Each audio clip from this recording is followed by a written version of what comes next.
ಗೀತಾ ಜಯಂತಿ ನಾಳೆ ಬೆಳಗ್ಗೆ 7:45 ರವರೆಗೂ ಇದೆ ಏಕಾದಶಿ.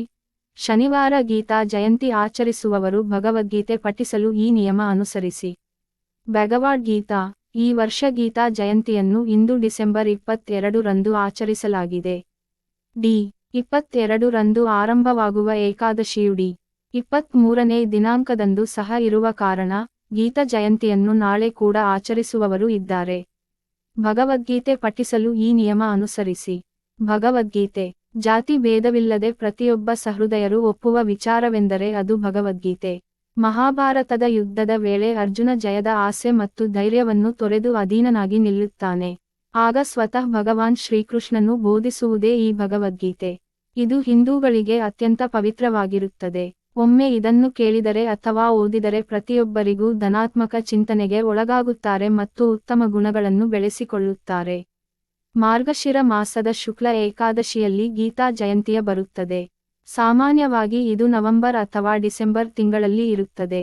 ಈ ದಿನದಂದೇ ಶ್ರೀಕೃಷ್ಣನು ಅರ್ಜುನನಿಗೆ ಕುರುಕ್ಷೇತ್ರದಲ್ಲಿ ಭಗವದ್ಗೀತೆಯನ್ನು ಬೋಧಿಸುತ್ತಾನೆ. ಆದ್ದರಿಂದ ಇಂದಿನ ದಿನವನ್ನು ಜಗತ್ತಿನಾದ್ಯಂತ ಶ್ರೀಕೃಷ್ಣನ ಅನುಯಾಯಿಗಳು ಗೀತಾ ಜಯಂತಿ ಎಂಬ ಹೆಸರಿನಿಂದ ಆಚರಿಸುತ್ತಾರೆ. ಇಂದಿನ ಮುಖ್ಯ ವಿಚಾರವೆಂದರೆ ಗೀತಾ ಜಯಂತಿಯನ್ನು ಭಗವದ್ಗೀತೆಯ ಪಠಣೆಯ ಮೂಲಕ ಆಚರಿಸುವುದು. ಇದರ ಬಗ್ಗೆ ವಿಶೇಷವಾದ ಅಧ್ಯಯನ ನಡೆಸಿರುವವರು ವಿಶೇಷವಾದ ಭಾಷ್ಯಗಳ ಮುಖೇನ ವಿವರವಾಗಿ ಹೇಳುತ್ತಾರೆ. ಇಂದಿನ ದಿನ ಗೀತಾ ಜಯಂತಿ ಆಚರಿಸುವವರು ದಿನಪೂರ್ತಿ ಉಪವಾಸವನ್ನು ಮಾಡುತ್ತಾರೆ. ಆತ್ಮೀಯರನ್ನು ಒಗ್ಗೂಡಿಸಿ ಅಂದಿನ ದಿನ ಸಂಗೀತ ಮತ್ತು ನಾಟ್ಯದ ಮುಖೇನ ಸಂತಸ ಮತ್ತು ಸಂತೃಪ್ತಿಯನ್ನು ಅನುಭವಿಸುತ್ತಾರೆ. ಹಾಡು ಅಥವಾ ಲಾವಣಿ ರೂಪದಲ್ಲಿ ಭಗವದ್ಗೀತೆಯನ್ನು ವಾಚಿಸುತ್ತಾರೆ. ಮಾತ್ರವಲ್ಲದೆ ಆತ್ಮೀಯರು ಪರಸ್ಪರ ಸಿಹಿ ನೀಡಿ ಆಚರಿಸುತ್ತಾರೆ. ದೈನಂದಿನ ಜೀವನದಲ್ಲಿ ಭಗವದ್ಗೀತೆಯ ಸಾರವನ್ನು ಅಳವಡಿಸಿಕೊಳ್ಳುವುದು ಉಪಯುಕ್ತವಾಗುತ್ತದೆ.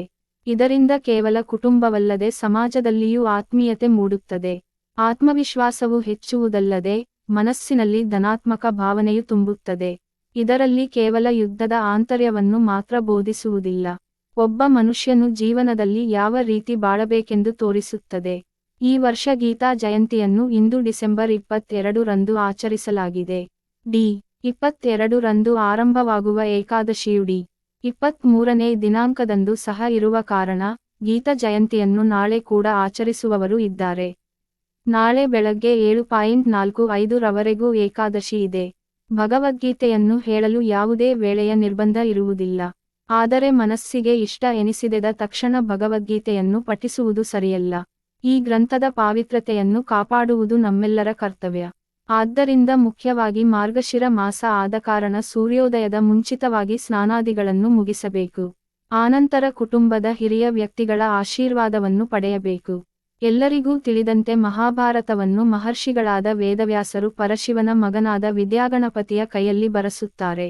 ವಿಶೇಷವೆಂದರೆ ಬರೆಯಲು ಆರಂಭಿಸುವ ಮುನ್ನ ವೇದವ್ಯಾಸರಿಗೆ ಒಂದು ಕಟ್ಟುಪಾಡನ್ನು ವಿಧಿಸುತ್ತಾನೆ. ಅದಂದರೆ ಎಲ್ಲಿಯೂ ನಿಲ್ಲಿಸದೆ ವೇದವ್ಯಾಸರು ಮಹಾಭಾರತದ ಕಥೆಯನ್ನು ಹೇಳಬೇಕು ಎಂಬುದು. ಇದಕ್ಕೆ ವೇದವ್ಯಾಸರು ಒಪ್ಪಿಗೆ ನೀಡುತ್ತಾರೆ. ಆದಕಾರಣ ಭಗವದ್ಗೀತೆಯನ್ನು ಮಧ್ಯ ನಿಲ್ಲಿಸದೆ ಸತತವಾಗಿ ಹೇಳುವುದು ಒಳ್ಳೆಯದು. ಇದಕ್ಕೆ ಮುನ್ನ ಪೂಜಾ ಗೃಹದಲ್ಲಿ ಭಗವದ್ಗೀತೆಯ ಗ್ರಂಥವನ್ನು ಇಡಬೇಕು.